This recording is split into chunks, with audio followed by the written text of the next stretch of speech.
kasih atas kesempatan yang diberikan kepada kelompok kami, kelompok 1. Di sini kami akan menjelaskan materi tentang penentuan harga jual. Perkenalkan, nama saya Lola Penangga. Saya akan membaca bagian A, penetapan harga jual. Keputusan penentuan harga jual sangat penting dalam perusahaan. Hal tersebut akan dapat mempengaruhi laba yang dicari, berpengaruh terhadap kelangsungan hidup perusahaan. Maka dari itu, untuk dapat menentukan harga jual yang sesuai, perlu dihitung dengan sebenar-benarnya, selalu dievaluasi dan selalu disesuaikan dengan kondisi yang sedang dihadapi perusahaan. Untuk menentukan harga jual ini, jika terlalu rendah akan merugikan perusahaan dan akan mempengaruhi kontinuitas usaha perusahaan tersebut, seperti kerugian terus-menerus. Apabila penjualan yang terlalu tinggi juga akan dapat berakibat larinya konsumen. Kotler dan Keller 2009 menyatakan bahwa harga jual adalah sejumlah uang yang membebankan atas suatu produk atau jasa, atau jumlah dari nilai yang ditukar konsumen atas manfaat-manfaat karena memiliki atau menggunakan produk atau jasa tersebut. Mulyadi 2012 menyatakan bahwa pada prinsipnya harga jual harus dapat menutupi biaya penuh ditambah dengan laba yang wajar. Harga jual sama dengan biaya produksi ditambah markup. Demikian dari saya, terima kasih. Saya Bertiselan, saya akan menjelaskan materi tentang tujuan penetapan harga jual. Kotler dan Keller pada tahun 2009 menyatakan bahwa tujuan penetapan harga yaitu yang pertama, kelangsungan hidup. Perusahaan dapat mengejar kelangsungan hidup sebagai tujuan utamanya jika mengalami kapasitas lebih, persaingan ketat, atau perubahan keinginan konsumen. Untuk menjaga agar pabrik tetap beroperasi dan persediaan dapat terus berputar, mereka sering melakukan penurunan harga. Yang kedua, laba sekarang maksimum. Banyak perusahaan menetapkan harga yang memaksimalkan labanya sekarang. Mereka memperkirakan bahwa permintaan dan biaya sehubungan sebagai alternatif harga dan memilih harga yang akan menghasilkan laba, arus kas, atau pengembalian investasi yang maksimum. Yang ketiga, penetapan sekarang maksimum. Beberapa perusahaan menetapkan harga yang akan memaksimalkan pendapatan dari penjualan.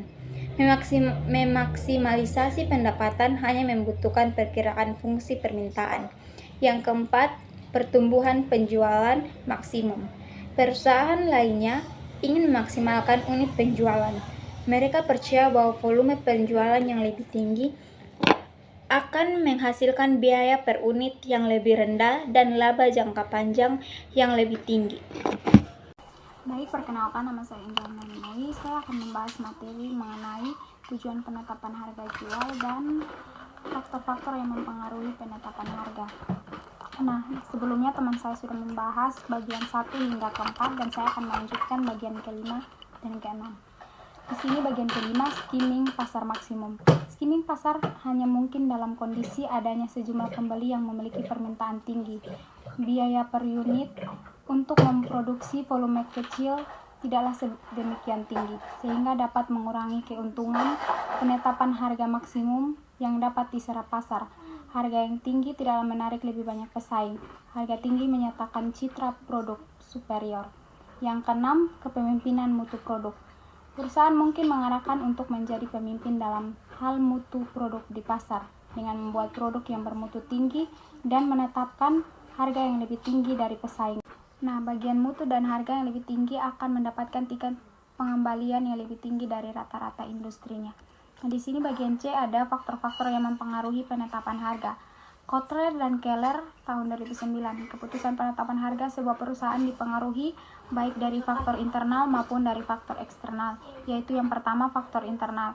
Faktor internal yang mempengaruhi penetapan harga meliputi yang pertama tujuan perusahaan, yang kedua strategi bauran pemasaran, yang ketiga biaya, yang keempat pertimbangan organisasi. Yang kedua ada faktor eksternal.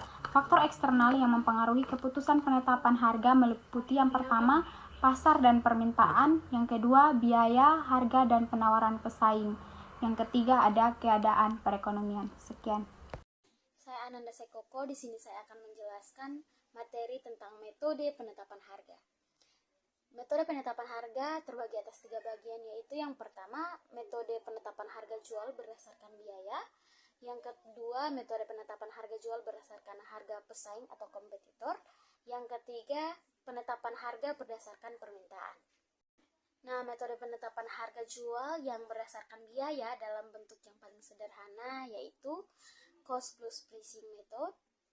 Nah, di sini penentuan harga jual, biaya yang digunakan sebagai dasar penentuan dapat diidentifikasikan sebagai metode penentuan harga pokok produk yang digunakan dalam menghitung cost plus pricing dengan rumus harga jual total sama dengan biaya total ditambah margin.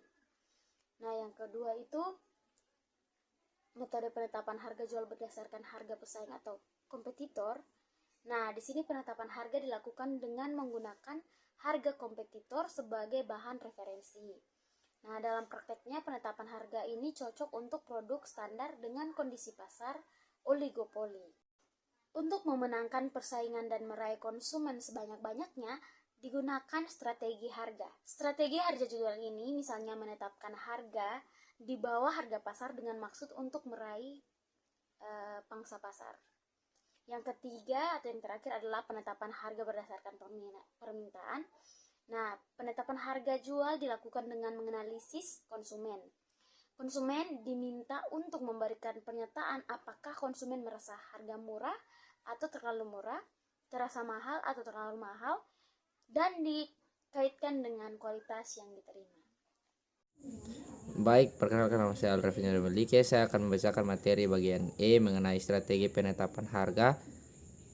Strategi penetapan harga adalah tahapan di mana perusahaan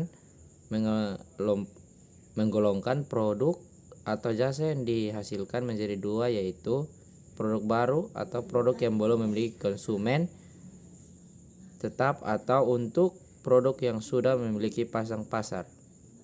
Strategi penetapan harga ini juga berhubungan dengan siklus kehidupan produk.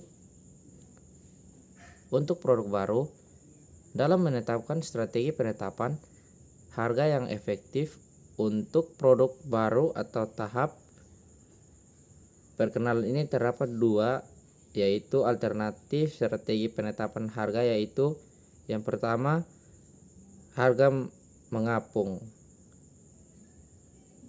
Mematok harga tinggi pada produk yang dihasilkan diharapkan dapat menutup biaya dan menghasilkan laba maksimum. Usaha memberi keyakinan dengan harga mahal produk perusahaan berkualitas.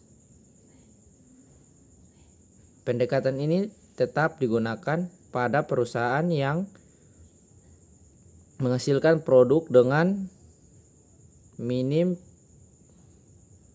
pesaing. Kami ini dapat menghasilkan produk dengan minim pesaing sampai perusahaan siap memproduksi produk secara massal. Cara ini dapat juga mengangkat produk mempunyai kualitas yang sangat tinggi. Yang kedua, harga penetrasi, mematok harga yang rendah untuk menciptakan permintaan yang banyak dari konsumen. Strategi ini diterapkan pada perusahaan yang menjual barang dan jasa yang tidak mempunyai nilai simbolis tinggi. Pendekatan ini juga sangat sesuai pada pasar yang sensitif harga. Terima kasih. Sekian presentasi dari kelompok kami. Terima kasih.